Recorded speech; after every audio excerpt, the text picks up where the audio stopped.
It's June 15, 1995, and it's also one of the most exciting days of the year for a very select group, the Cedar Creek Parish Bible Study Group Field Trip, a band of 10 friendly faithfuls of all ages, shapes, and ethnicities borrowing the church bus for the weekend and heading out to the wilderness to admire some of God's creation.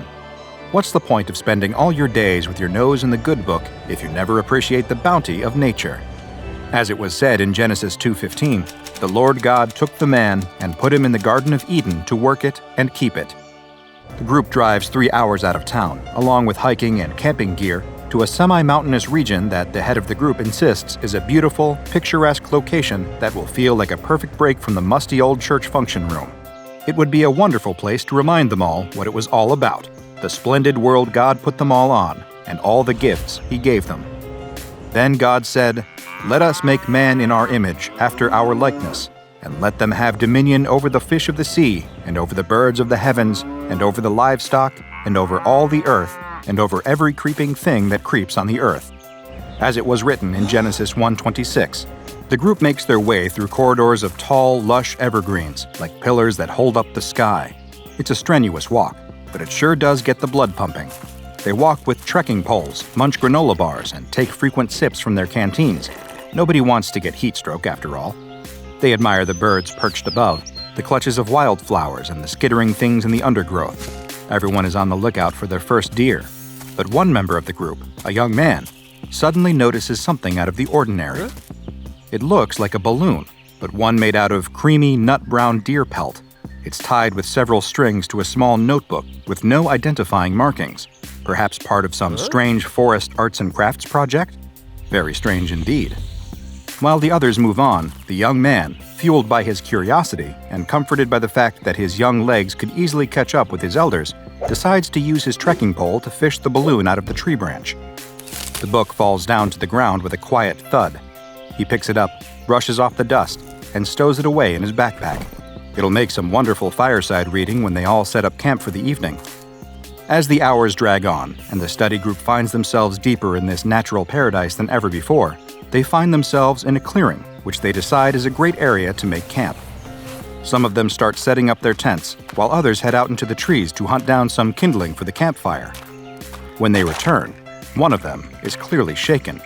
When others inquire as to why, they simply force a smile and say, "It's nothing, just my eyes playing tricks on me. Been a long, hot day." Within the hour, they're crowded around a roaring campfire. Some toast marshmallows, others hot dogs. One of the elder members of the group has somehow materialized an acoustic guitar to belt out an obligatory kumbaya or two. Everything is as it should be.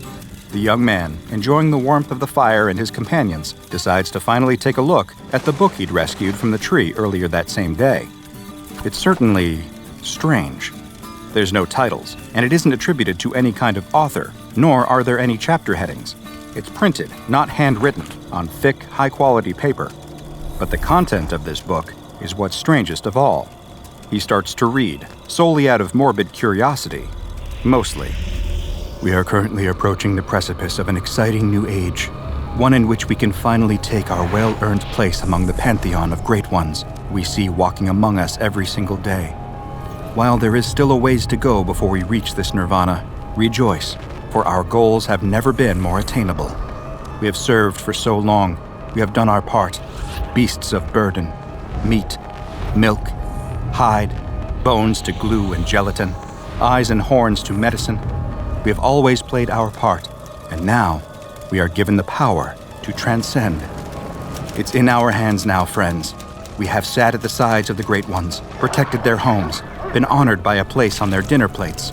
With these next steps, we shall be granted seats at their table, eye to eye, equal, speaking in their beautiful tongue, and being heard and understood.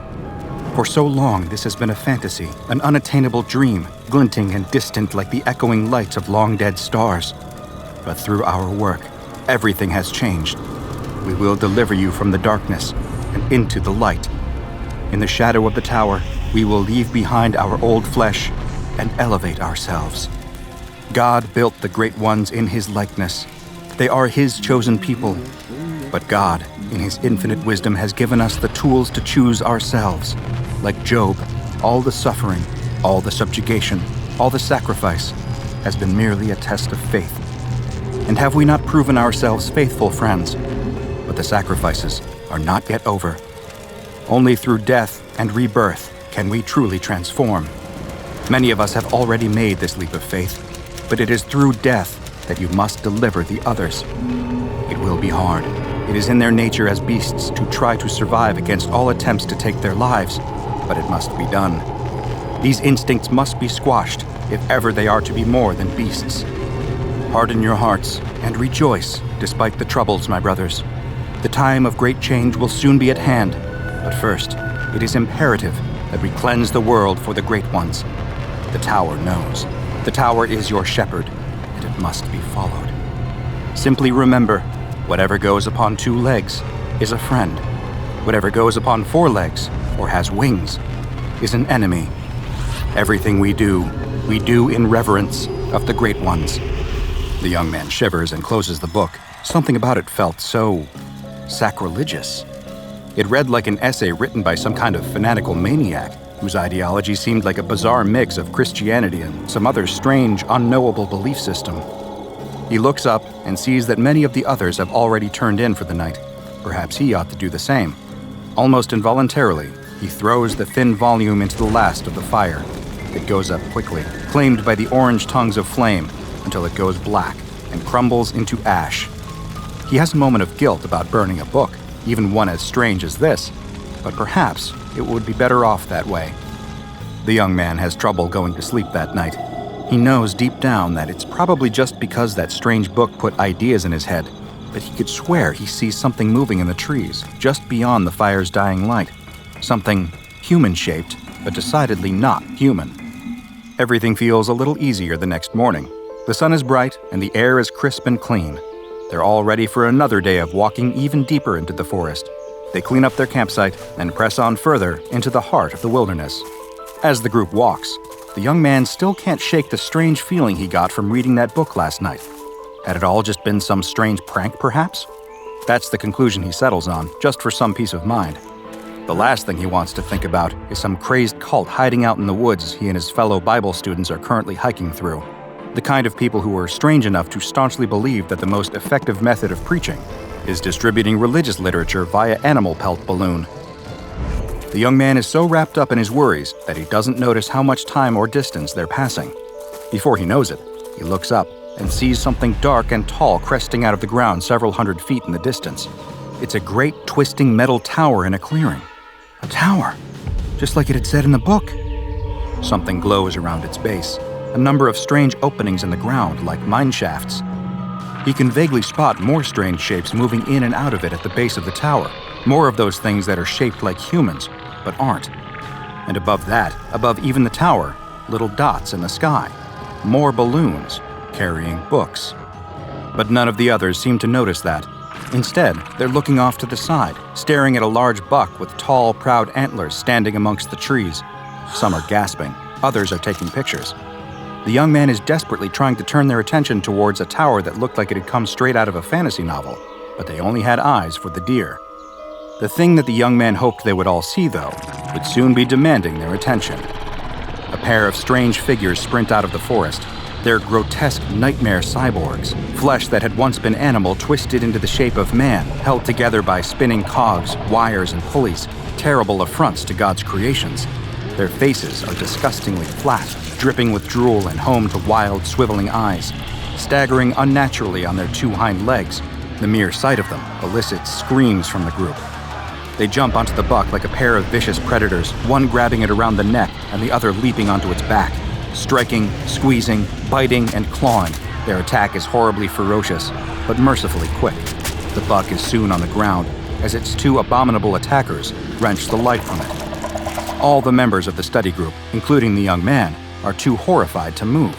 They watch as the creatures finish off the buck, then lift its limp body like 2 paramedics carting off a stretcher, carrying it straight back to the tower in the distance.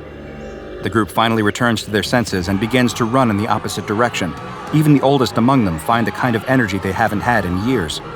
They clear the distance that had taken them a day and a half before in mere hours, but by the time they make it back to the bus that brought them here, it's still almost nightfall. As they pile on, only the young man looks back.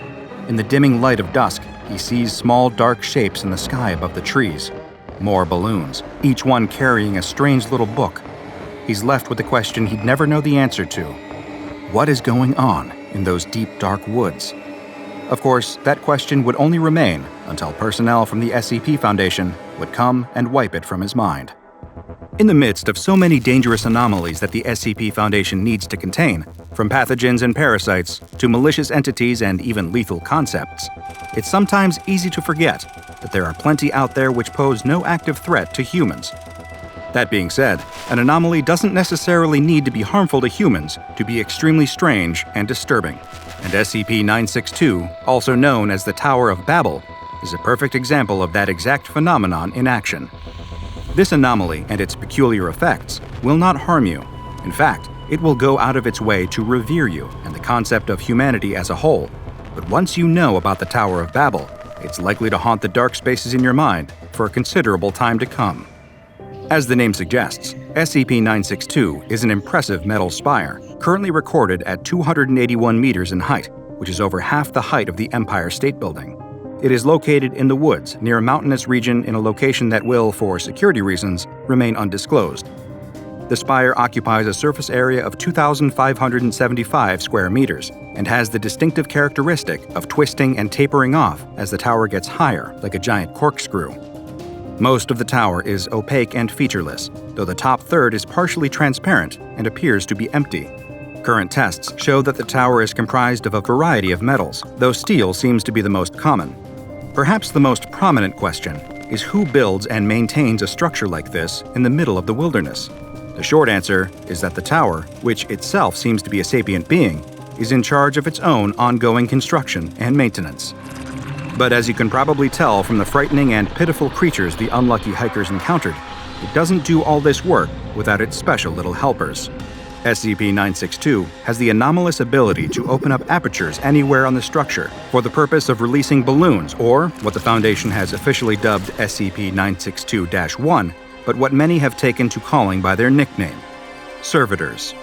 These servitors were once normal, non-anomalous animals indigenous to the area prior to conversion in the heart of SCP-962. Like something out of the island of Dr. Moreau, the servitors have undergone anomalous surgical procedures that make their bodies into grotesque parodies of the human form. Cybernetic implants have been added that force them into bipedal positions, remove snouts, and keep their bodies shorn and furless.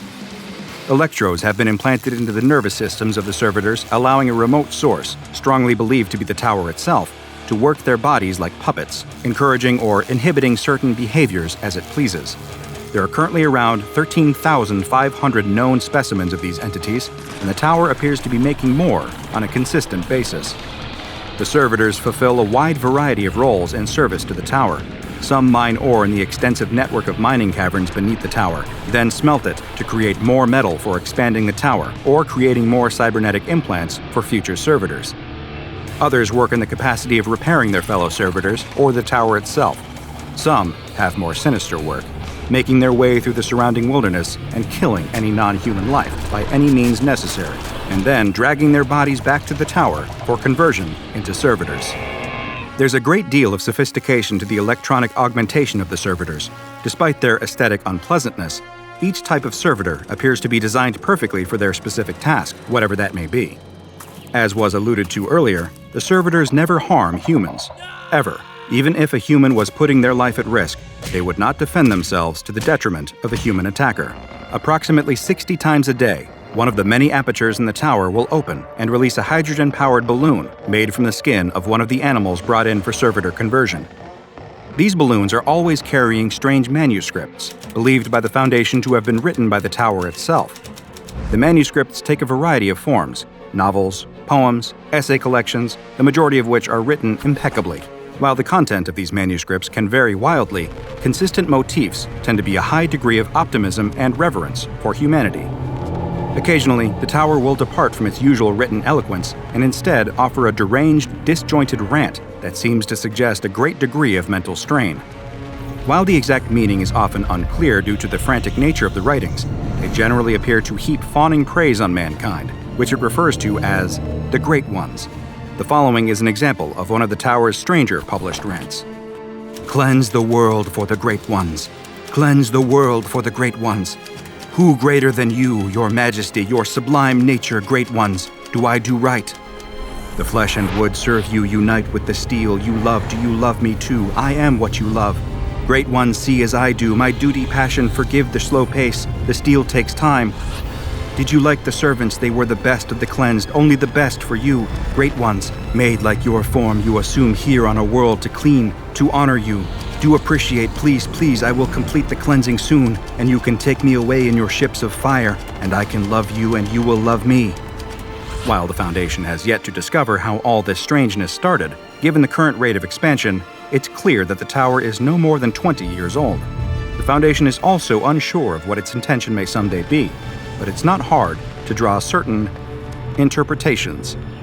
Due to its unpredictability, which leads to the Foundation to expend not inconsiderable resources on its containment, SCP-962 has been given the Euclid containment classification.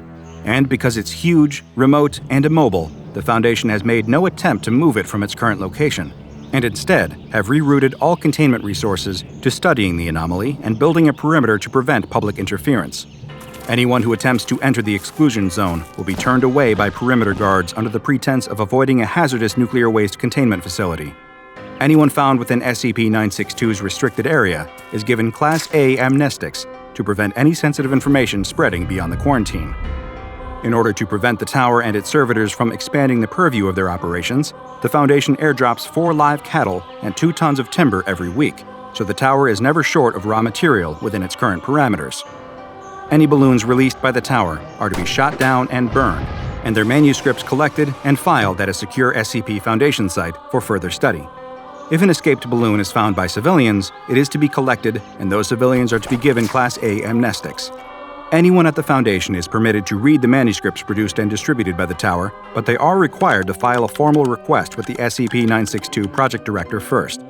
I've spent a few evenings myself reading them over a cup of tea, and they're certainly stimulating, if a little tragic. They represent one of the anomalous world's greatest examples of the grass always being greener on the other side, since after all, why would anything aspire to be human? Don't humans have enough of their own problems to attend to? Now go and watch another entry from the classified files of DrBob, such as SCP-4434, Anglerfish, for more nightmarish, anomalously changed animals. And make sure you subscribe and turn on notifications so you don't miss a single anomaly as we delve further and further into the SCP Foundation's classified archives.